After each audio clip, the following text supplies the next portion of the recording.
There are moments when fame stops feeling like a dream and begins to feel like a cage. When every word, every glance, every silence becomes ammunition for someone else's story. For Sam Heughan, that moment came like a storm without warning. One day, he was the beloved hero of Outlander, cherished by millions. The next, he was the center of a scandal that made him question everything: his friends, his fans, even himself. It started quietly, as these things often do. A rumor here, a whisper there, tiny sparks that grew into a wildfire of online frenzy. Overnight, the internet overflowed with accusations, theories, and judgment. People who once praised him now dissected his every move, every smile, every post. His silence became suspicious, his kindness, manipulative. The line between truth and invention blurred until even he no longer knew where he stood. At first, Sam tried to ignore it. He'd faced criticism before, noise was part of fame. But this time, it cut deeper. The attacks weren't about his work, they were about who he was. The tabloids painted him as a stranger. Anonymous voices filled his feed with cruelty, questioning his integrity, his heart, his humanity. Each morning became a battle to unlock his phone. Each night ended in exhaustion, wondering how everything had spun so far beyond his control. Those close to him saw the toll. He stopped showing up at gatherings, withdrew from fans, and began to shrink into silence. The cheerful, quick-witted Sam, the heartbeat of every room, grew distant, guarded. His team urged him to fight back, to speak out. But he refused. "The more you defend yourself," he murmured, "the more they twist your words." Yet the silence only fed the noise. And then there was Caitriona.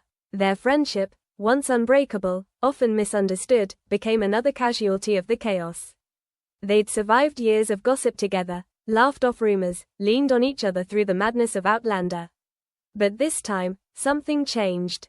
The air between them grew thick, unspoken. On set, conversations grew shorter, glances briefer.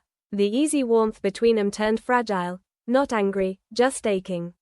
For Sam, that was the deepest wound. He could handle strangers turning against him, but losing the ease of that bond, the one connection that had always grounded him, hurt most. Caitriona remained kind, patient. She offered small reassurances, quiet smiles that said, "I still know who you are." But Sam couldn't shake the sense that something had broken, that the scandal had created a distance neither knew how to cross. He began dodging interviews that mentioned her name. When fans asked about Sam and Kat, his answers grew short, rehearsed. "We're great friends," he'd say with a smile that never reached his eyes. Inside, the words burned. "I can't face her, not like this." Reports said he spent days alone, wandering the Scottish Highlands, where the wind and silence felt like mercy. Friends described him as haunted but trying to stay grounded. "Nature reminds me the world is bigger than the noise," he told them. Yet even surrounded by beauty, his mind wouldn't rest. He replayed every conversation, every choice. Wondered if he could have done something, anything, differently. The world only saw the headlines: Sam Heughan under fire. Outlander star breaks silence. Caitriona distances herself. But they didn't see the sleepless nights, the unread messages. The weight of a name that no longer felt his own. He wasn't angry anymore, just tired. Tired of explaining, tired of pretending, tired of watching something pure become distorted beyond recognition. And in that exhaustion came a quiet realization: maybe this was what fame truly was. Not the lights or applause, but the loneliness that settles when the world stops seeing you as human. "The hardest part isn't being hated," he once told a friend. "It's being invisible to the people who used to know the real you." That truth followed him through every dark day. Because even when the scandal faded, the silence between him and Caitriona remained, heavier than ever.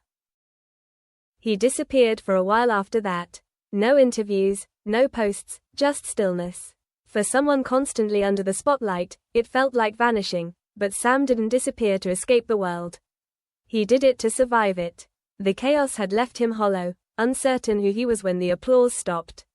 Fame, once a dream, now felt like a mirror reflecting only what he feared most.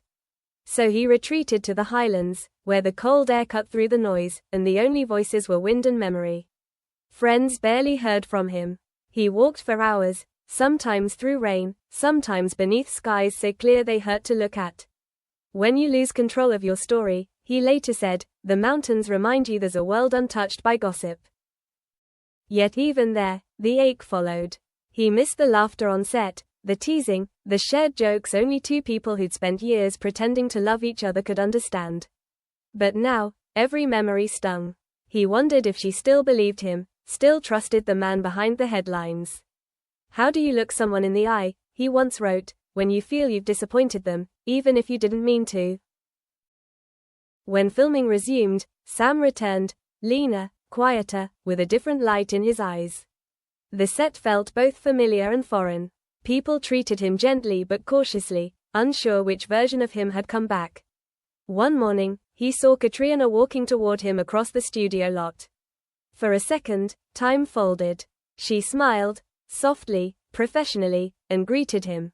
He smiled back, but something inside him cracked. He wanted to say, I'm sorry for the silence. I missed our friendship. I hope you never doubted me. But the words stayed locked behind years of restraint. That evening, during an interview, someone asked if this new season felt different.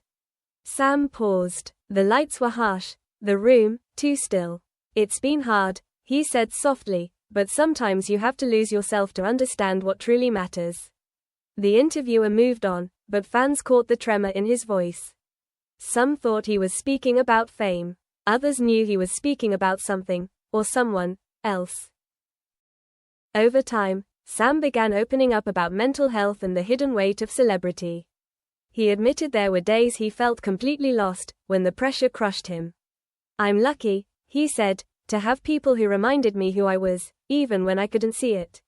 He never mentioned Caitriona by name, but gratitude lingered in every syllable. She had reached out quietly, away from cameras, not as a co-star, but as an old friend who remembered the man before the noise. Still, the distance remained. Not bitterness, just the kind of silence carved by time. The bond they once shared would never return to what it was. And maybe that was okay. Healing isn't going back, it's learning to move forward with tenderness for what used to be. In a rare moment of reflection, Sam said, I couldn't face Caitriona for a while, not because I was angry, but because I didn't know how to face myself. I thought avoiding her meant avoiding the person I'd become. But she never judged me. She just waited. Those quiet words told more truth than any headline ever could. Now, when Sam speaks of Outlander, his voice carries warmth again. The darkness that once consumed him hasn't vanished, but it no longer defines him. He talks about gratitude, resilience, and forgiveness. The fans who once doubted him now admire his honesty. The man who once hid behind charm now allows himself to be real. As for Caitriona, they stand side by side again, not as Jamie and Claire, but as two people who have seen each other at their best and their worst. Their connection has changed, tempered by pain, strengthened by time. When their eyes meet now, there's no regret, only understanding. Some relationships don't need words or labels. They just need truth. Sam often ends his reflections with a quiet message born of his own scars. Don't let the world define your story. Find peace in the parts no one sees. Maybe he still carries guilt. Maybe the weight of those dark days never fully leaves him. But he's no longer hiding. The man who once said, I can't face her anymore, has learned that facing her, and himself, was the only way to heal. And that's the quiet victory beneath all the pain, discovering that even in the darkest chapters, there's always a way back into the light, if you dare to look up again. And yet, even now, his story feels unfinished. There are whispers that Sam has been working quietly on something new, not a role, but a project that speaks closer to his heart. Some say it's a film about truth and redemption, others believe it's simply a way for him to write his own narrative again. What's certain is this: he no longer runs from the noise, nor does he chase the spotlight. He walks somewhere in between, grounded, patient, free. Sometimes he's seen wandering through the highlands again, where the wind still carries echoes of everything he's lived through. No one knows what the next chapter will bring, whether it's a reunion, a confession, or simply peace. But for the first time in a long time, Sam Heughan seems ready to turn the page. And maybe, just maybe, the world is finally ready to listen.